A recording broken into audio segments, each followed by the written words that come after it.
Tony Bennett always looked like the kindest man in music. He worked with some of the greatest names, from Frank Sinatra to Lady Gaga, and he always carried himself with grace, charm, and warmth. People saw him as the gentleman of the music world, someone who brought comfort and happiness through his songs. But beneath that image was a truth he kept hidden for decades. There was one singer he carried a deep and bitter resentment toward, a feeling so strong that it ate at him quietly throughout his life. Not even his closest friends knew the full story. Only when Bennett's life was nearing its final chapter in 2021 did he finally speak about it. This was not just about professional rivalry or jealousy. It was deeply personal, filled with emotions that had been locked away for more than half a century. Tony's real name was Anthony Dominic Benedetto, and he was born on August 3, 1926, in Long Island City, Queens. His birth took place in St. John's Hospital, the first time anyone in his family had been born in a hospital. That small detail meant a lot because it showed that his Italian immigrant parents were slowly moving forward in America, even if life was still harsh and uncertain. His parents had left Italy with hopes of a better life, but New York in the 1920s and 1930s was far from easy. The Benedettos lived in Astoria in a small, crowded apartment. Winters were bitterly cold, and the coal stove in the corner often wasn't enough to keep them warm. Food was never guaranteed, and Tony would later say that he grew up never knowing if there would be a proper meal on the table each night. His father, John Benedetto, worked as a grocer in the neighborhood. He was a kind and hard-working man, but his health was fragile. Years of hard labor and the stress of supporting a family had left him with a serious heart condition. He didn't have life insurance, so every time his health failed, the family was thrown deeper into worry. Their neighbors saw them as resilient, but behind closed doors, the Benedettos lived in fear that one bad turn could destroy everything. That fear came true in 1936. Tony was only 10 years old when tragedy struck. His father died at the age of 50, leaving Tony's mother, Anna, to raise Tony, his sister Mary, and his brother John Jr. alone. The Great Depression had already cast a shadow over New York City, and now the Benedettos faced an even darker struggle. With no husband to rely on, Anna took a job in a sweatshop, working long hours as a seamstress. The pay was barely enough to cover rent, and Tony remembered times when the landlord threatened to evict them or when their furniture was repossessed because they couldn't keep up with payments. Many nights, the family turned to soup kitchens just to survive.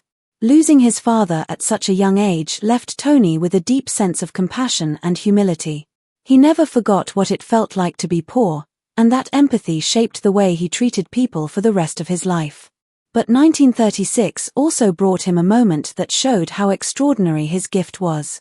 That summer, when he was just 10, he was chosen to sing at the grand opening of the Triborough Bridge, a $60 million project that connected 3 of New York's boroughs. Standing on a massive stage in front of a huge crowd that included Mayor Fiorello LaGuardia, Tony sang with a clear, strong voice that silenced the audience. Afterward, the mayor even patted him on the head.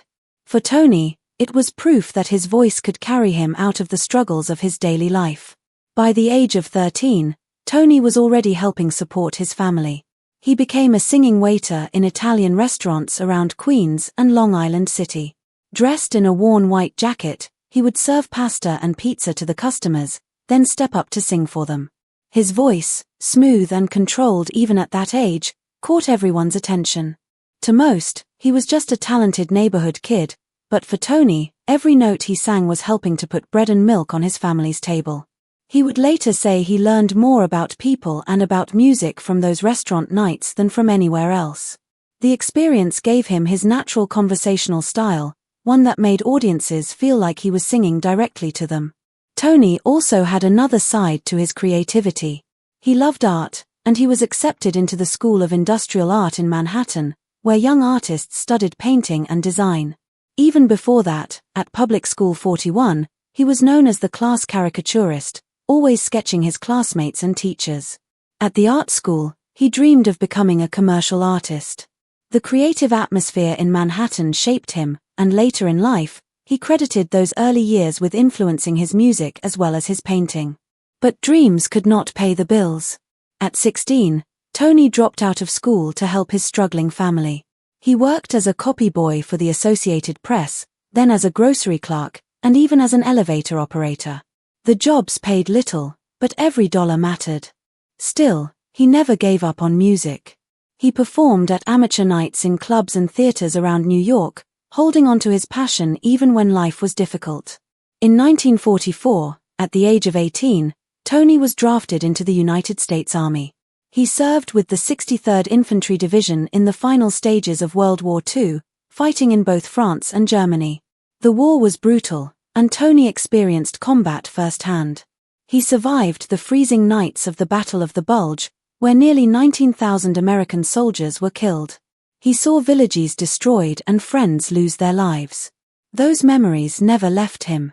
Whenever he had the chance, he sang with military bands, giving his fellow soldiers brief moments of relief from the horrors around them.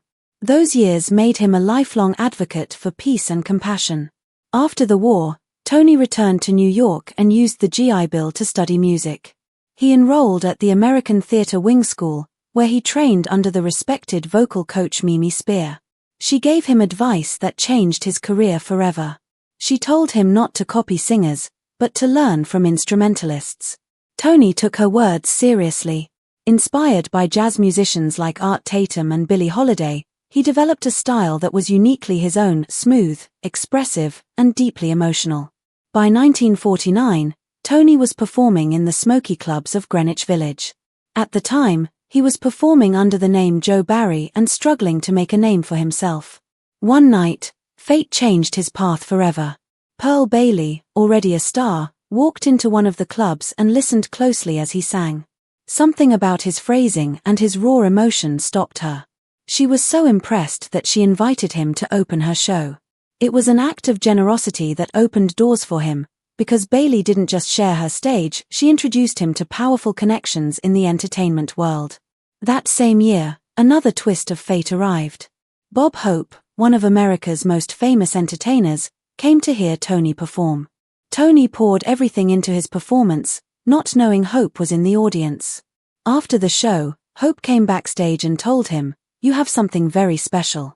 I'm going to put you on my show." It was the break Tony had been waiting for. Hope invited him to perform at the Paramount Theatre in New York, a legendary stage where Frank Sinatra and Bing Crosby had once performed.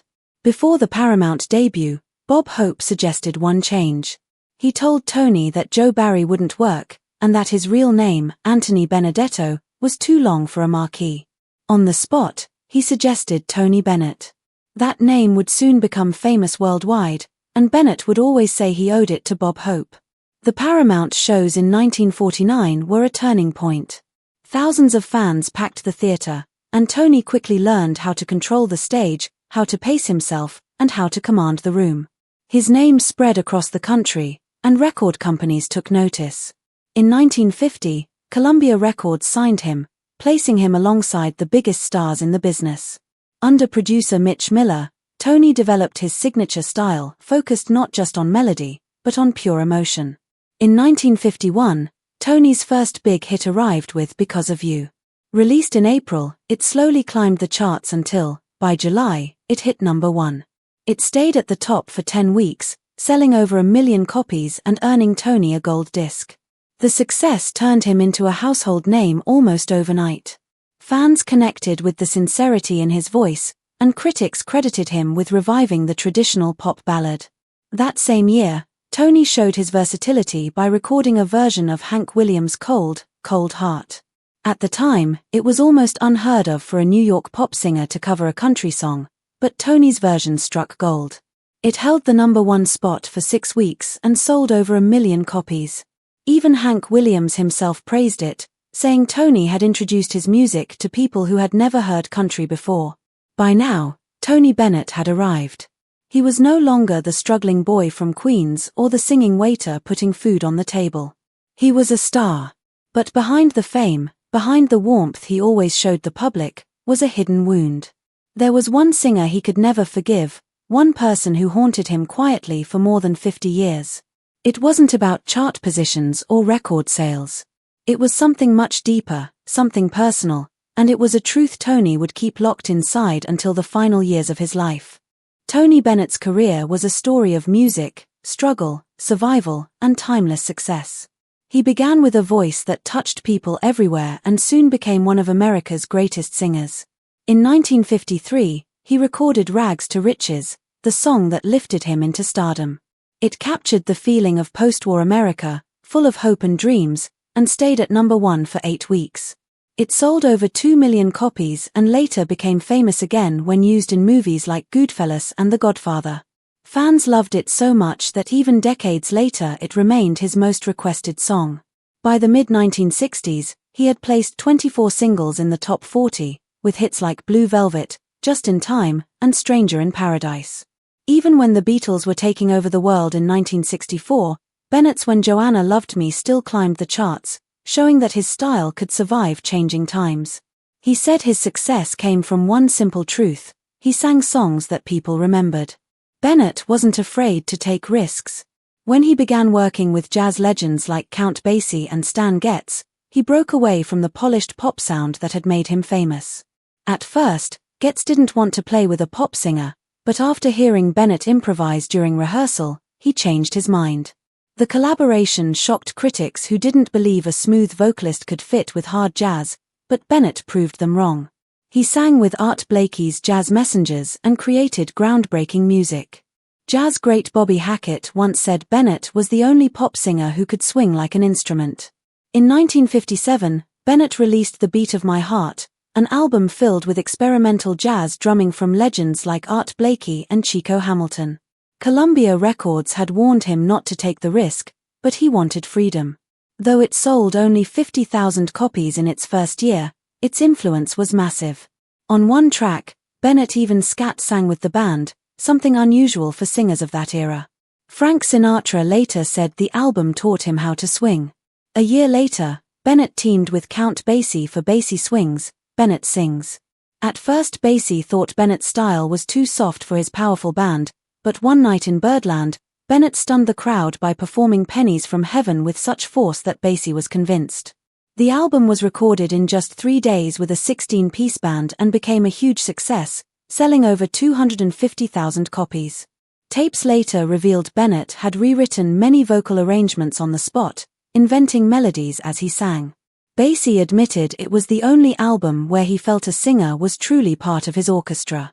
Then came the song that would define Bennett forever. In 1962, he recorded I Left My Heart in San Francisco. At first, he had ignored the song, calling it too sentimental, and even showed up to the recording session sick with laryngitis. The orchestra had to lower the key twice to fit his weak voice. Yet the rasp in his voice gave the song emotional depth, and in just 2 takes, he recorded history. The song reached number 19 on the Billboard Hot 100, stayed on the charts for 36 weeks, sold more than 1 million copies, and won 2 Grammys, including Record of the Year. It later became the official song of San Francisco and one of the most beloved classics in American music. But the music world was changing. By the late 1960s, rock dominated the airwaves.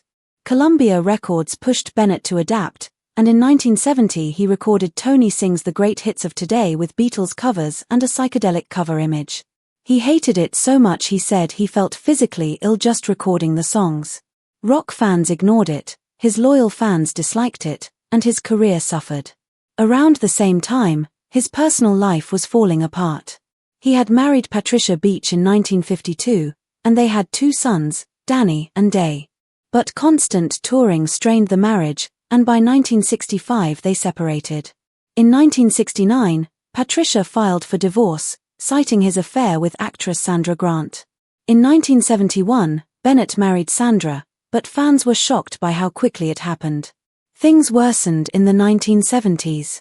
He left Columbia Records in 1972 after refusing to sing more rock material. He briefly worked with MGM but soon started his own label, Improved Records. Though he made some beautiful jazz records, including collaborations with pianist Bill Evans, the label failed financially by 1977. His debts piled up, the IRS threatened to take his home, and his lifestyle with Sandra in Los Angeles cost more than he could afford. On top of that, his mother died in 1977, leaving him devastated. He turned to cocaine to cope with depression, and his addiction nearly killed him. By 1979, Bennett hit rock bottom. Drowning in debt and struggling with drugs, he overdosed in his bathtub. Sandra found him unconscious and managed to save his life.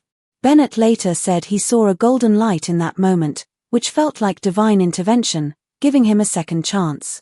Realizing he could not continue this way, he reached out to his sons for help. Danny, who had once been in a failed rock band, stepped in to manage his father. He cut down expenses, moved Bennett back to New York, and carefully rebuilt his career. Danny's approach was bold. Instead of chasing rock trends, he booked his father at colleges and small theaters, introducing younger audiences to American standards. In 1986, Bennett re-signed with Columbia Records, this time with full creative control. His comeback grew stronger through the late 1980s and early 1990s, and in 1994, at 68 years old, he appeared on MTV's Unplugged. At a time when the show was dominated by rock and grunge acts, Bennett's performance was a shock. Yet it became one of the most watched episodes ever. The live album went platinum, and he won the Grammy for Album of the Year. Suddenly, a whole new generation discovered his music. As his career soared again, so did his personal life. In 2007, at the age of 81, he married Susan Crowe, a woman 40 years younger than him. They had first met decades earlier when Susan was a teenager attending his concert, and though the age difference was hard to ignore, they built a strong relationship. She became a constant support, especially after his Alzheimer's diagnosis in 2016. Even as he aged, Bennett's passion never faded. At 80, he released Duets, an American classic, featuring legends like Paul McCartney, Elton John, Stevie Wonder, and Barbra Streisand. In 2011, he released Duets 2 with stars like Lady Gaga, Amy Winehouse, Mariah Carey, and John Mayer. At 85, he became the oldest artist to debut at #1 on the Billboard 200. His duet with Amy Winehouse on Body and Soul was her last recording before her death and was deeply emotional.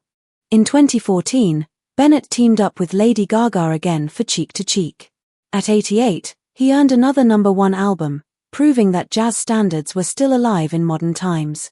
Their partnership continued with live concerts, TV specials, and eventually their final collaboration in 2021, Love for Sale, which made him the oldest person in history to release new material at 95. Throughout his life, Bennett won 20 Grammys, including a Lifetime Achievement Award. Most of his Grammy wins came after the age of 60, defying expectations in an industry obsessed with youth. Beyond music, he gave back to the community. In 1999, he and Susan founded the Frank Sinatra School of the Arts in Queens, offering young people opportunities in music, dance, and visual arts. In his final years, even as Alzheimer's took hold, Bennett continued to perform with remarkable strength. Doctors were amazed that while he struggled with memory in daily life, he could still sing full concerts without missing a beat. Lady Gaga, his close friend, said that singing remained his last connection to the world. On July 21, 2023, Tony Bennett passed away peacefully in New York at the age of 96, just 2 weeks before his 97th birthday. He had released more than 70 albums, sold over 50 million records, and left behind a legacy that spanned 8 decades.